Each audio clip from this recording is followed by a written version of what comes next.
So a lot of you guys have been asking me how I got my teaching job in Spain and what qualifications you need to do the same. So in this video, I'm going to be breaking down how I got my teaching job in Spain, talk to some of my friends who are currently teaching English in Spain to find out how they got their jobs, and by the end of the video, I'll leave you with some resources so you can do the same. So let's start with my story. One day during my senior year of college, as the days were dwindling before graduation, I was browsing the internet looking for jobs, just as any panicking senior does, when I got an email from my school's Spanish department. The email was offering an exchange program between my university and a Spanish university in which I could go to teach English during one academic year and at the same time take classes at the university. So at that time, I had no idea what I was going to do after college. I went to school and I studied journalism with the hopes of one day maybe becoming a magazine writer. Except the one big part of that I decided to ignore throughout my 4 years of college was that nobody reads magazines anymore.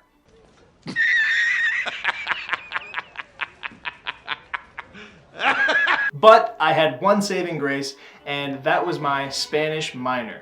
In American schools, you can diversify your degree by taking minors, which are like lesser specializations. I'm sure there's something similar in every country, but it just might be called something different in yours.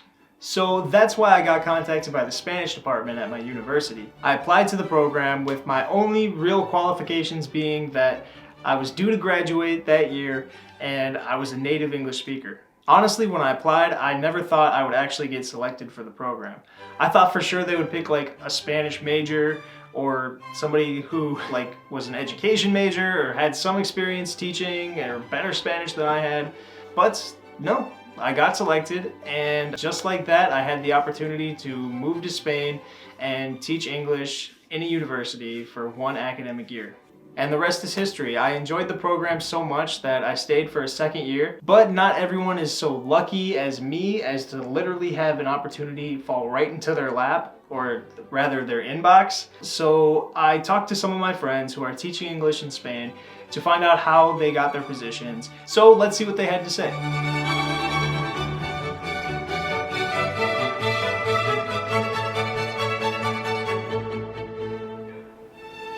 All right, how are you, man? Not too bad. How you doing? Pretty good. Pretty good. I like the beard. You fully embraced it. Yeah, I got the long hair back here too, so getting a little out of control here though. But I don't know. I might be cutting it soon. So I'm Marcus. I'm from Minnesota in the United States. I'm Joanna. I'm from London, England. I'm Eric. I'm from Ireland, Galway. Specifically, it's a city in the west coast of Ireland. My name is Antoinette Cunningham.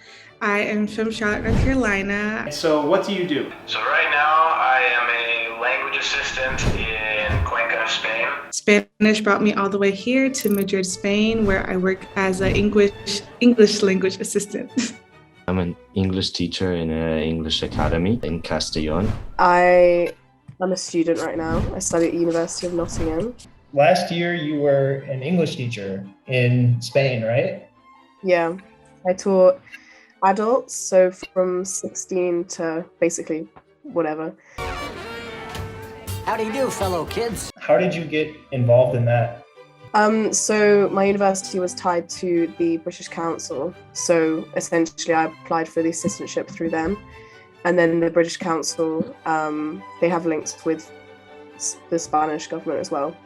And they kind of give you a position. So I had to do like background checks and then, applications. And then they kind of sent that to the Spanish government. And then the Spanish government placed me in whatever school. So a lot of people got sent like all over Spain. So I just applied like every other language assistant that ever applies. I found out about the program because I had a friend who did the same thing in the north in Galicia.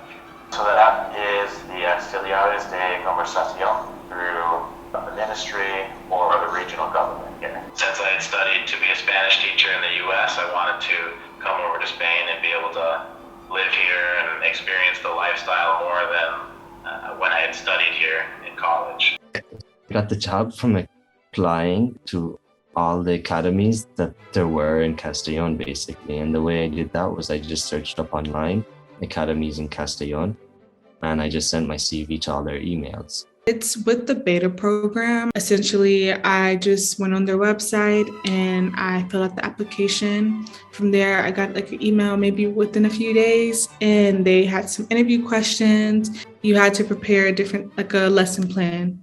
And it was going to be for a group interview. So at the group interview, they talked about the program and they said, okay, can you tell us about what you prepared, which lesson that you prepared, which topic from one of the topics that they gave you. And I think maybe within a week, I got the offer to go to my school. They sent me all the paperwork. I got it done. And then boom, I think within a week later, I was at my school. You said you studied Spanish in college with plans to be a Spanish teacher. How do you think that like your qualifications have helped you succeed and get you to where you are today? Well, obviously, speaking Spanish has helped on living in Spain. ¿Te habla inglés? No. Okay. As far as the teaching, I learned how to be a teacher in the U.S. Teach. All right, look, here's the deal. I've got a hangover. Having that experience coming over here, I felt like I was confident enough with my ability to teach students no matter what material we were needing. So it's through the program. They were looking for native speakers more than anything. Really, like your only qualifications were that you had studied Spanish and that you had a degree, right? Yeah. And that you were a native English speaker. Yeah, I had 2 degrees because Softflex. Yeah. It's the one and only Digo Double G. Yeah, but those were the qualifications. You had to have a degree. That was a must. You couldn't go do this program without the degree. So, what do you need? What is a degree? Bingo, we have a winner. The having Spanish, that wasn't important at all. They just wanted you to be able to speak English. That was the important part. And you didn't have like a TEFL, right? Like teaching English as a foreign language? No? No, I didn't have anything like that because they didn't need that. They didn't ask for it. Language assistant programs are looking for just people that speak English. I mean, a lot of times they don't require certification or anything. So like if it's something that you've never done before, you have to figure out, okay, how do I get in front of a group of 5-year-olds or 6-year-olds and try to make English fun for them? You didn't need a qualification in Spanish, but obviously it helps because when your students are asking you questions on what the translations are or the difference, in things, it's nice to actually know the language. But apart from that, literally nothing. You just have to have a good application. That's it. In the end, like it's just about caring about your students, like caring that they understand things and going out of your way to help them understand. Because you could be amazing at, teaching something, but if your students are lost and you're not recognizing that, then there's literally no point. So I think it's just, it's that kind of motivation, wanting to teach people, wanting to like help people is the most important thing, really. Like everything else comes secondary, I think. What's your favorite part? Being able to see a student that struggles with something achieve or understand a certain topic or complete something that they didn't think they were able to complete. It's fun. It's honestly fun. Like I really, really like it. I teach first, second, and third of primary. They're just super cute. In the beginning, I didn't think I would like teaching that much because I'd never seen myself as a teacher. And so when I did it, I was doing it more for the reasons of learning Spanish. But after doing it, I realized that the people in Spain are really interested in English. No matter what age, there are some students who have enthusiasm and motivation for it, and that surprised me. It was like sharing my culture. Even the parts where Spanish people were really offended by it. For example, baked beans on toast apparently was the most offensive thing to come from the UK, which I didn't realise. I know we're weird, but this is not our entire cuisine. Like we have other things. Discount foie gras, egg and ham slabs, Dorrington mince, mystery meat, quiches Lorraine, 20 cheese omelette. Anything goes. But they were obsessed. So do you have any advice for someone who's looking to move to Spain and start teaching English? I would say go for it. When you look at it in the long term, it's not that much of your life that you're coming here and you're getting to experience things. see a different culture, understand how things can be very different in different countries. If you don't feel like it's the thing for you, there are options of going home early. I have known people that have gone home early. Firstly, I think you need to be able to speak Spanish, at least a little bit, depending on the time of year that you come. Bring sun cream. That Spanish sun, it's different. If you come in the winter, bring warm clothes as well, because it actually gets really cold here. People don't realize that. They think it's Spain, it doesn't get cold, but in the winter it gets really cold. So be prepared for like real seasons. If you're a really shy person, don't come to Spain. Like, I mean, if you don't want to speak with people and you want to like just stay to yourself, Spain's not the place to do that. Again, if you're going to be a teacher, you're going to have to be somewhat extroverted or you'll learn to be. Don't be afraid of like differences in personalities or cultures. It's the way they are. If they say like, wow, you seem really shy, or you speak really quiet or something like that, like don't take it personally. Realize that they're used to people being Spanish.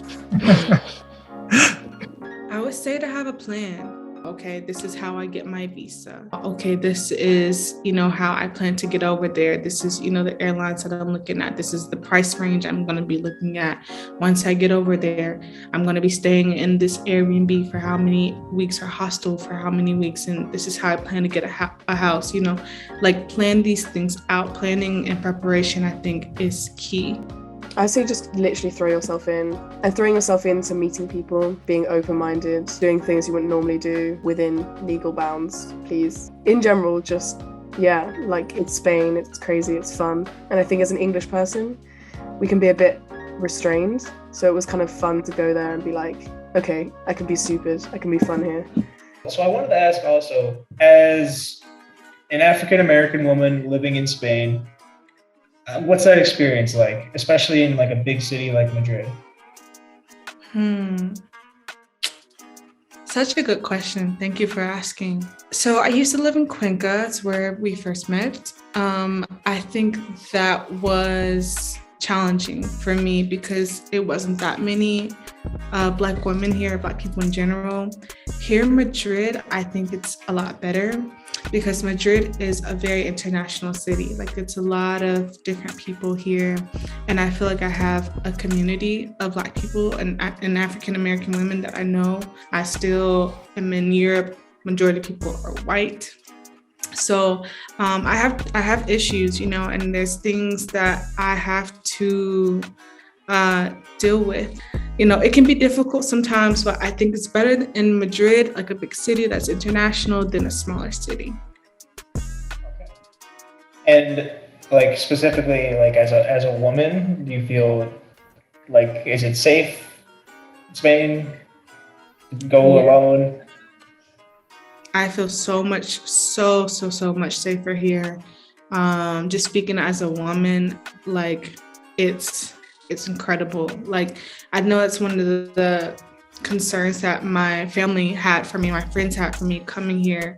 But I don't want to say I'm terrified, but I'm a little bit more scared to come back to the United States, to be honest with you. Okay, so let's recap. To teach English in Spain, you need to be a native English speaker, have a college degree, and at least a little bit of Spanish. You can find jobs by going through the government. That's the Auxiliares de Conversación program, or you can apply directly to a private school. Also, you can possibly see if there's an alignment with your school and some type of teaching program. These programs usually place you in a private school teaching different age ranges, anywhere from like primary school, like Antonia is teaching, up to adults. Usually you don't really have a lot of say where you end up. So if you want to be in one place in specific, I would recommend doing what Eric did and using Google to find a school in the city where you want to be and applying directly to them.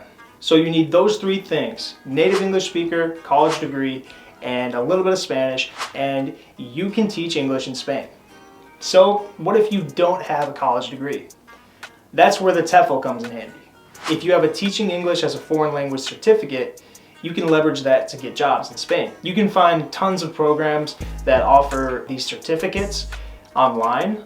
You just need to put in a certain amount of hours, pay for the course, and at the end of it, you have a certificate that basically gives you some street cred that lets employers know that you know how to teach English. They can range anywhere from like around 200 hours to more than 1,000 hours. Okay, what if you don't speak any Spanish?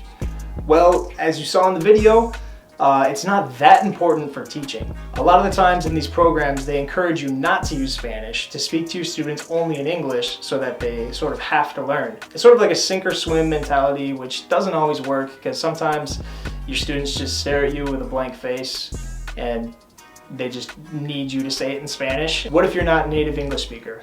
Well, in Europe, there's the European language reference system. I don't know, I'll put it somewhere over here what it's actually called.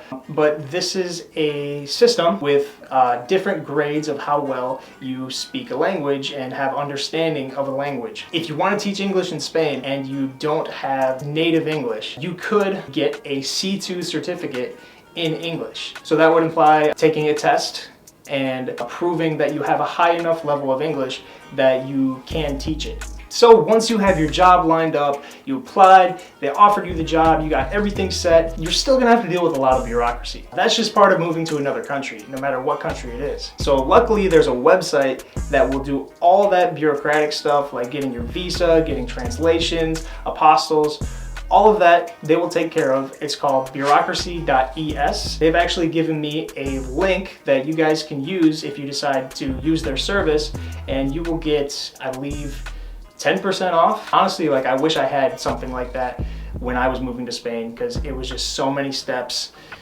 so many things. You know, I had to pay way extra because I had to get things expedited because, you know, I waited too long to start my visa.